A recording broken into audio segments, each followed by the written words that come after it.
The night he met her, everyone expected blood or bravado, maybe both. No one expected grace. The engines were still echoing off the warehouse walls when the Hell's Angels rolled in. A low thunder that made the streetlights tremble. People stepped back, phones raised, hearts beating louder than the chrome. In the middle of the commotion, a single headlight cut across the chaos. Steady, stubborn.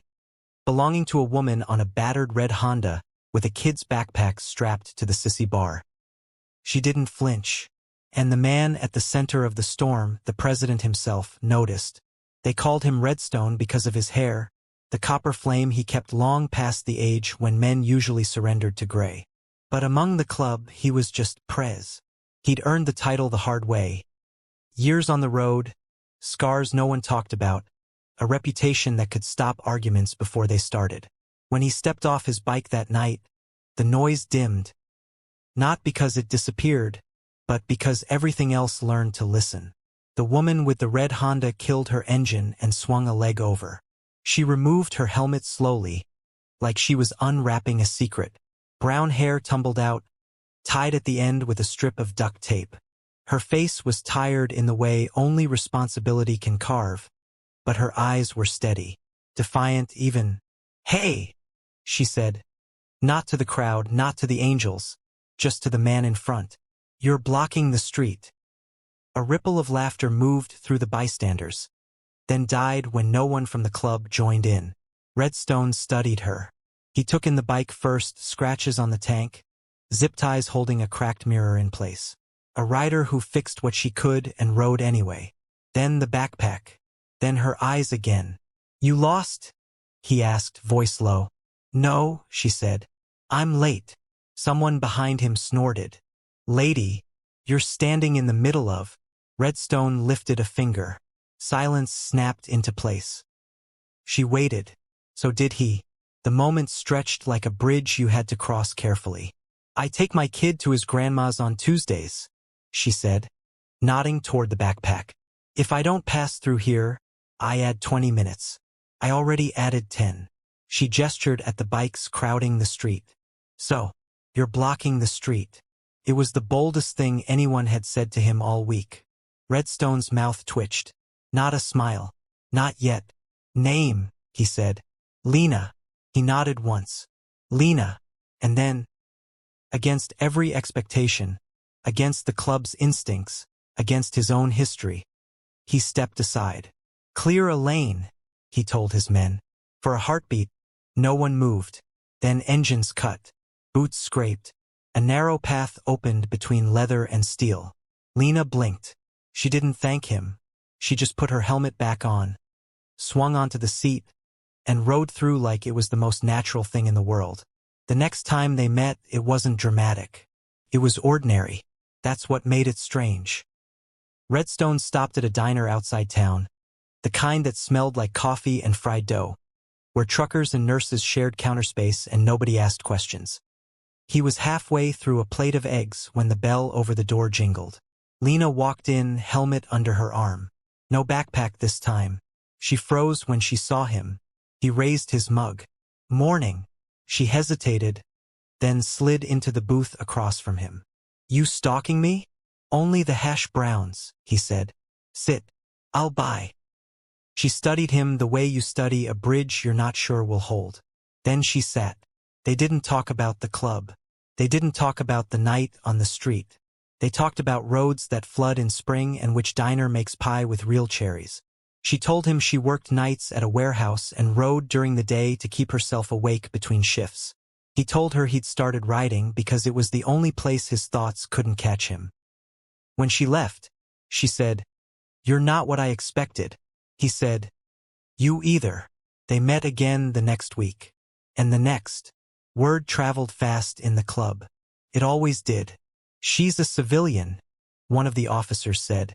"And a mom." Redstone nodded. So, this isn't you." He didn't argue. He just kept meeting Lena. He learned that her son, Noah, loved dinosaurs and asked too many questions at bedtime. He learned she rode because her old car died and she couldn't afford to fix it. He learned that sometimes she parked 2 blocks away from her apartment so the landlord wouldn't notice the bike and raise the rent. One night, he learned she'd been followed. She told him in the diner, voice steady but hands tight around her cup. A car had tailed her from the warehouse to the turnoff by the river. She'd taken a detour through back roads until the headlights disappeared. Redstone listened. When she finished, he asked where she parked at work. The next night, 2 angels sat in a car across the street. Not to intimidate, not to stir trouble, just to watch. Lena found out anyway. She didn't get angry. She got quiet. You can't fix everything with muscle, she said. I'm not fixing, he said. I'm preventing. She looked at him for a long moment. That's not the same thing.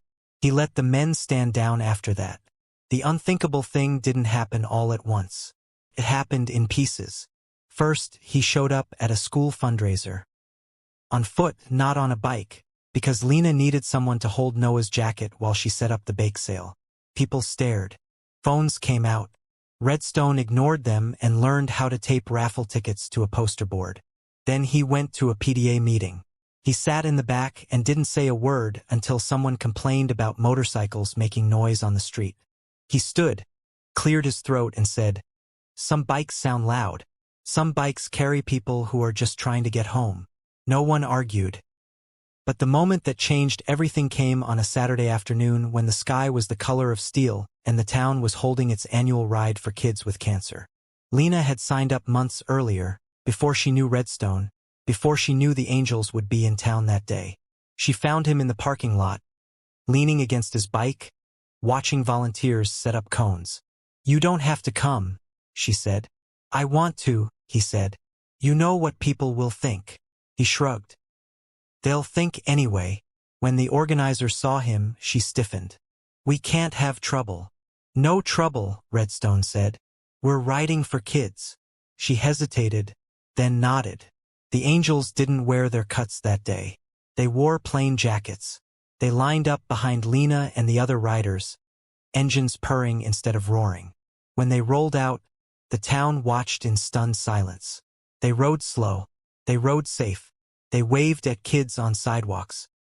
And somewhere between the first mile and the last, something in Redstone shifted.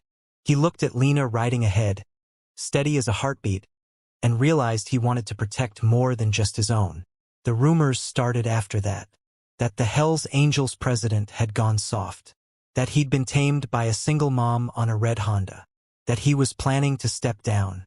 He heard it all. He didn't deny any of it.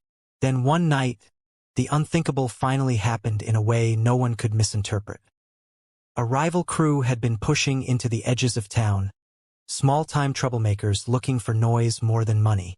One of them cornered Lena at a gas station, made a comment he shouldn't have made, stepped too close. She left. She didn't tell Redstone right away, but someone did. The club gathered in the warehouse, the old energy crackling. This was the moment everyone expected. The engines revving, the retaliation, the lesson taught. Redstone stood in front of them and raised his hand. "No," he said. A murmur rolled through the room. He let it. "No fights," he said again. "No visits. No messages. Prez. We're not going to make her life louder because someone tried to scare her." Silence fell, heavy and incredulous. "We do it my way," he continued. "We go to the police. We file a report. We let the cameras at the station speak. And if anyone touches her again, we let the law handle it." Someone laughed. It died when Redstone didn't. "That's the unthinkable?" One of them muttered. "Yes," Redstone said. "It is." They followed him anyway. Lena found out about it a week later, when a detective called to ask a few questions. She sat at her kitchen table, Noah coloring dinosaurs beside her, and felt the ground tilt under her feet. That night, she went to the diner. "You went to the police," she said. "I did." "Why?" "Because you don't need my world," he said. "You need yours to be safe." She stared at him, tears surprising her by how suddenly they came. "I didn't ask you to change." "I know," he said. "I wanted to." They sat there until the waitress refilled their cups and the pie case emptied. The months that followed were quieter than anyone expected. The rival crew drifted away. The rumors faded. Redstone still ran the club, but he ran it differently. Less noise. More lines he wouldn't cross. He kept showing up at fundraisers. He learned Noah's favorite dinosaur, Triceratops. He fixed Lena's bike when the clutch cable snapped, refused to take money for it, and made her promise to keep riding. One evening, after a long day, Lena parked her Honda outside the diner and found Redstone waiting. He handed her a small envelope. "What's this?" she asked. "Something I should have done years ago." Inside was a donation receipt. Anonymous, large enough to cover new tires, a helmet upgrade, and the school's field trip fees. She looked up at him. "You can't buy us." "I'm not," he said. "I'm investing." She laughed through tears. "In what?" "In the future," he said. "Yours." His. People still talk about the night the Hells Angels president did the unthinkable. Some say it was when he cleared a lane for a woman on a red Honda.